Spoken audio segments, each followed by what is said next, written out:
வணக்கம். ஒரு பெண் என்பவள் திருமண துணையை எப்படி தேர்ந்தெடுக்கிறா?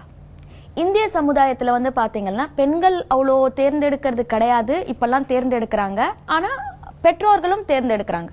ஆனா அது அரேஞ்ச்டு மேரேஜா இருந்தாலும் சரி, லவ் மேரேஜா இருந்தாலும் சரி, பெண்ணோட வாழ்க்கை துணை எந்த மாதிரியான நபர்களுக்கு அவங்க போய் சேர்றாங்கன்னு சொல்லிட்டு பாத்தீங்கன்னா, தன்னோட தந்தையோட மனதளவுல அவங்க எந்த உறவு முறையை வச்சிருந்தாங்களோ அங்க இருக்கிற சில பிரச்சனைகள் அதை அப்படியே அவங்க வாழ்க்கை துணையோட அவங்க எடுத்துட்டு போறாங்கன்னு சொல்லுது இன்னையோட அறிவியல். சோ தன்னுடைய முதல் கணவன் அது உலக அளவுல எந்த இடத்துல வேணாலும் இருக்கலாம். அது அமெரிக்க பெண்ணா இருக்கலாம், இல்ல இந்திய பெண்ணா இருக்கலாம்.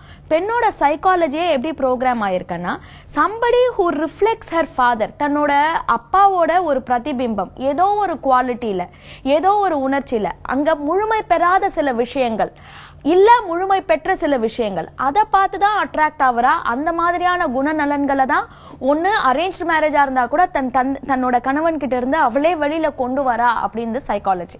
இதுக்கு ஒரு எக்ஸாம்பிள் சொல்லணும் அப்படின்னு சொல்லிட்டு சொன்னீங்கன்னா, என்கிட்ட ஒருத்தவங்க வந்திருந்தாங்க. இவங்களுக்கு வந்து இந்த weak sense of self, narcissistic personality டிசார்டர்ன்றது வந்து ரொம்ப strong sense of self. Weak sense of செல்ஃப்ன்றது வந்து நான்ன்ற அந்த வளர்ச்சி வந்து ஒழுங்கா முழுமை பெறல. சோ இவங்களுக்கு எந்த மாதிரியான ஒரு குடும்ப சூழ்நிலை அப்படின்னு சொல்லிட்டு கேட்டீங்கன்னா, தம்பி வந்து ஒரே வருஷம் தான் சின்ன பையன். ஆனா அவனுக்கு வந்து உடம்பு சரியில்லாத போயிடுச்சு. ஒரு 11 மாசம் இருக்கிறப்பவே உடம்பு சரியில்லாத போயிடுச்சு. இப்போ அந்த அப்பா அம்மாவுக்கு வந்து தம்பியை நினைச்சு ரொம்ப கவலை. சோ அவ்வளோ கவலை இருக்கிறதுனால இந்த குழந்தை ஒரு வருஷம் தான் பெருசு அப்படின்றத மறந்துட்டு அந்த தம்பிக்கு மட்டும்தான் எக்ஸ்ட்ராவா அட்டென்ஷன் கொடுக்குறாங்க. சோ வீட்டுக்கு ஏதாவது நல்ல தின்பண்டங்கள் வாங்கிட்டு வந்தா கூட ஐயோ உடம்பு சரியில்லாத குழந்தையாச்சேன்னு சொல்லிட்டு அவனுக்கு அதிகமா கொடுப்பாங்க, இந்த பொண்ணுக்கு கொடுக்க மாட்டாங்க. சோ இந்த பொண்ணு வந்து ஒரு பாயிண்ட்டுக்கு மேல ஏன் எனக்கு கொடுக்க மாட்டேன்றீங்கன்னு சொல்லிட்டு சண்டை போடுறப்போ அப்பாவும் அம்மாவும் 2-3 வாட்டி சொல்லி பார்ப்பாங்க. அதுக்கப்புறமா அடிச்சோ இல்லைன்னா ஒரு உதாசீனப்படுத்தோ அந்த மாதிரி சொல்லி விட்டுடுறாங்க. சோ இந்த மாதிரி உதாசீனப்பட்டு வளர்ந்த குழந்தை என்ன ஆகுதுன்னா, தான்ற அந்த ஸ்ட்ராங் சென்ஸ் இல்லாம ஒரு நல்லவங்க, ரொம்ப நல்ல பொண்ணு, எல்லாருக்கும் உதவி பண்ற பொண்ணு, ஆனா தான்ன்றது ஸ்ட்ராங்கா இருக்காததுனால அவ்வளோ ஒரு கான்பிடன்ஸ் கிடையாது. இவங்களோட இன்னர் வாய்ஸ், மைண்ட் வாய்ஸ் பாத்தீங்கன்னா எப்பவுமே தன்னை தாழ்த்திக்கிற ஒரு மனசு தானே தவிர உயர்த்திக்கிற மனசு கிடையாது. இந்த மாதிரியான ஒரு பெண் வந்து கல்யாணம் யார பண்ணாங்கன்னா பயங்கர ஸ்ட்ராங் சென்ஸ் ஆஃப் செல்ஃப் இருக்கிறவங்க. அப்படியே அப்பா மாதிரியான ஒரு பர்சனாலிட்டி, அடக்கிற பர்சனாலிட்டி. ஆனா இது வந்து நான் என்னோட பழைய மூட்டைகளை நான் இங்க கொண்டு வரேன்ற அந்த ஒரு புரிதலே இல்லாம வாழ்ந்துகிட்டு இருக்கிற வாழ்க்கை.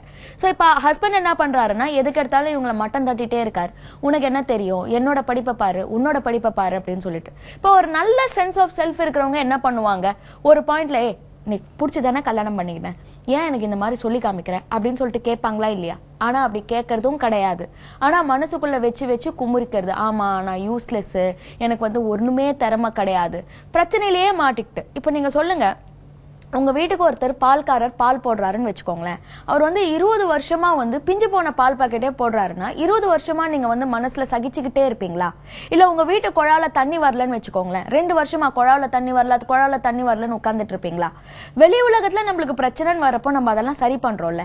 ஏன் இந்த பிரச்சனையா அவங்க சரியே பண்ணல? ஏன்னா அவர் கேட்க மாட்டாருன்னா வேற ஆல்டர்னேட்டிவ் என்ன? அந்த ஆல்டர்னேட்டிவ்ஸ்க்கே மனசு போகாம அங்கேயே இருந்துகிட்டு தன்னைத்தானே தாழ்த்திக்கிட்டு இருக்கிற அந்த ஒரு உறவு முறையை அவங்க கண்டினியூ பண்ணிட்டே இருக்காங்க. சோ இந்த பெண் இந்த மாதிரி அப்படின்னு சொல்லிட்டு கேட்டீங்கன்னா, நிறைய பெண்கள் வந்து அப்பா மாதிரியே கைண்டா இருக்கணும் அப்படின்றது இல்ல, கல்யாணம் பண்ணிப்பாங்க. ஆனா அங்க இருக்கிறவர் வந்து நல்ல ஒரு டாம் டூம்னு இருக்கிற ஒரு பர்சனாலிட்டி.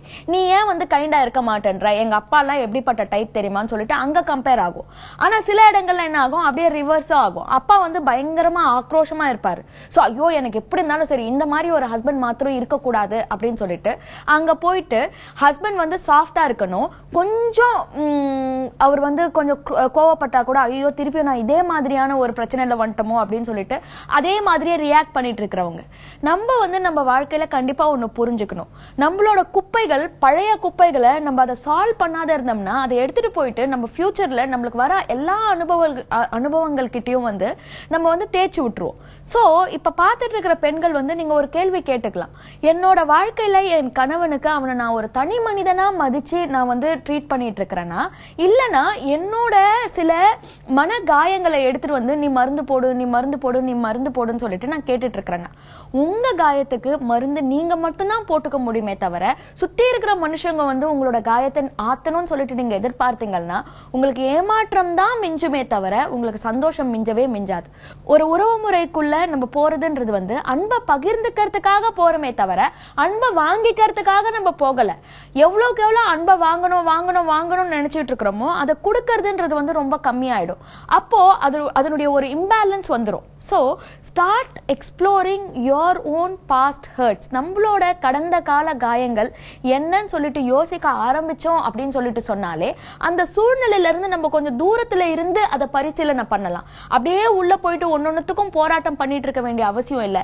தூரத்துல இருந்து ஒரு சினிமா படம் தூரத்துல இருந்து பார்த்து ரசிக்கிற மாதிரி பார்த்து, ஓ இப்படி எல்லாம் இருக்கா அப்படின்னு சொல்லிட்டு பாக்குற மாதிரி நம்மள கூட கொஞ்சம் தூரத்துல இருந்து பார்த்து நம்ம கண்காணிக்க ஆரம்பிச்சோம் அப்படின்னு சொல்லிட்டு சொன்னாலே வாழ்க்கை எவ்வளவு சுலபமா ஆகும்ன்றது என்னோட கருத்து. நன்றி, வணக்கம்.